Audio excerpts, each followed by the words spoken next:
Est-ce qu'il y a des gens de gauche qui vont voter Macron demain? Je reformule la question, j'ai l'impression que vous n'avez pas compris. Il y a des gens de gauche qui vont retourner à la fistinière demain?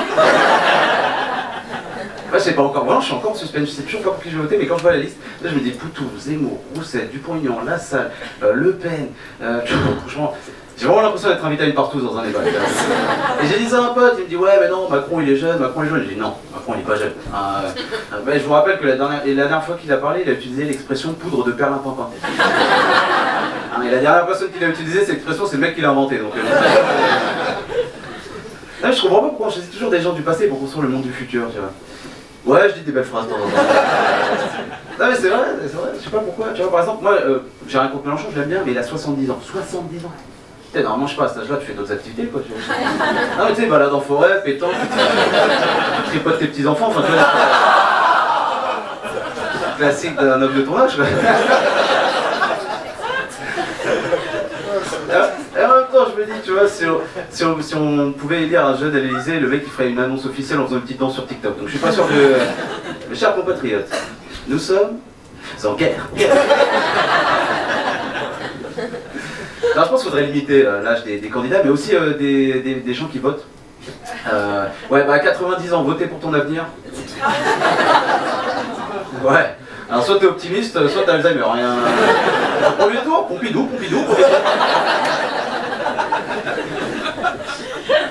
Ah, je pensais que ça arrive. Parce que même là après, je pense qu'il y aura une surprise. Et moi j'attends la personne que personne n'attend. Tu sais, la personne comme dans les films là, qui se prend un coup de couteau, la foudre, un immeuble sur la gueule, mais qui revient quand même à la fin. Valls. Ah, je sais pas quand, les gars, hein. Mais je sais comment. Allô Macron? Ouais, félicitations Lino pour ta réaction là. Bah dis-moi, t'auras pas une petite place dans ton gouvernement là? Je te suce Manu, je te suce hein. Non, j'en peux plus de ce mec là, c'est un putain de morbec. Putain, le mec il perd la première socialiste, il perd la mairie de Barcelone. Bon déjà le mec il perd tout le temps. Je te jure, il serait capable de perdre en fléchette contre Gilbert Montagnier lui. Et en plus, dès qu'il perd, il revient dans un truc encore plus nul pour être sûr de gagner. C'est la première socialiste, mairie de Barcelone, BFM TV. Putain, c'est quoi la prochaine étape? Aventurier de Koh-Lanta? Bon bah Denis, j'avoue, je suis un petit peu dégoûté d'être éliminé ce soir, hein, surtout que bon, bah, l'aventure a commencé ce matin. Mais bon, vous pouvez compter sur moi, je vais revenir. Hein, D'ailleurs, Denis, pour l'épreuve des poteaux, si jamais il te manque un poteau, je peux bien le faire. Hein, Théora, merci pour les chips. Hein, J'ai eu une autre petite réflexion sur la présidentielle. Je me dis, on vote pour le président, jusque-là on n'est pas trop con, ça va. Et le président, c'est le chef des armées. Et du coup, la question que je me suis posée, c'est pourquoi le mec il va pas à la guerre? Parce que dans ces cas-là, moi je sais pour qui voter. Poutou. Ah ouais, vous vous rappelez pas en 2017 toutes les patates qu'il a mis aux autres candidats? Voyez donc, ce Fillon, il s'agira de rendre l'argent, petit enculé là. Puis Madame Le Pen qui se dit anti-système mais qui fait que profiter du système. Enfin ça va, on n'a pas l'impression d'être la moitié d'une salade. J'ai rajouté les sous-textes.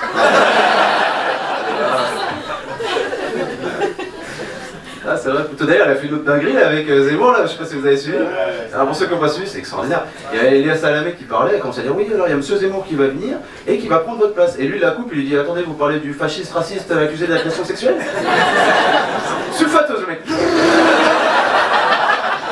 Elias Salamé, il était là, bah je sais pas, c'est pas écrit sur ma fiche.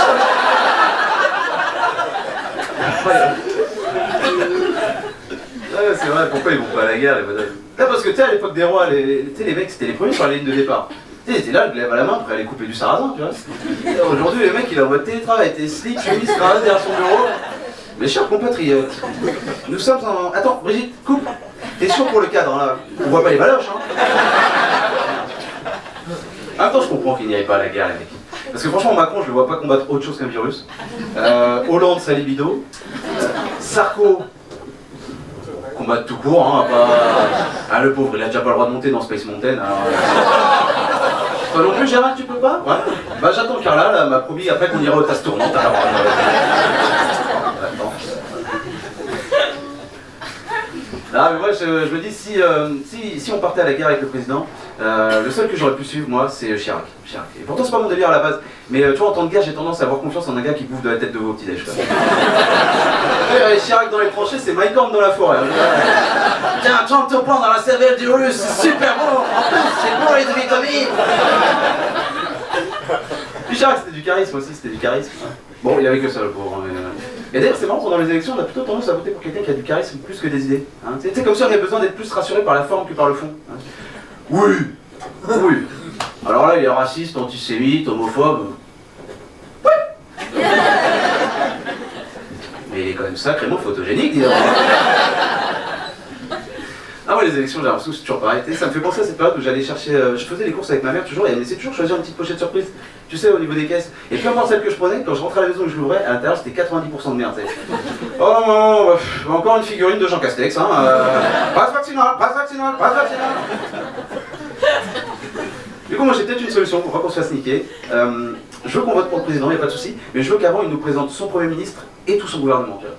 Non, parce que là j'ai l'impression de voter pour le président du PSG, de me retrouver avec Raymond Domenech en entraîneur et l'effectif de Guingamp. Bon, qu'est-ce que c'est que cette mi-temps de merde, les gars, hein? Bon, Bachelot, tu dégages, ça fait 5 ans qu'on t'a pas vu sur le terrain, tu sers à rien. Et Gérald Darmanin, le marquage à la culotte. Ben c'est une expression du con là. Qu'est-ce qu'il veut lui? Non, je t'ai déjà dit, je voulais pas de toi dans l'équipe. Mais même si tu me suces, qui a laissé rentrer Manuel Valls? Allez, je vous remercie le panneau, merci à tous.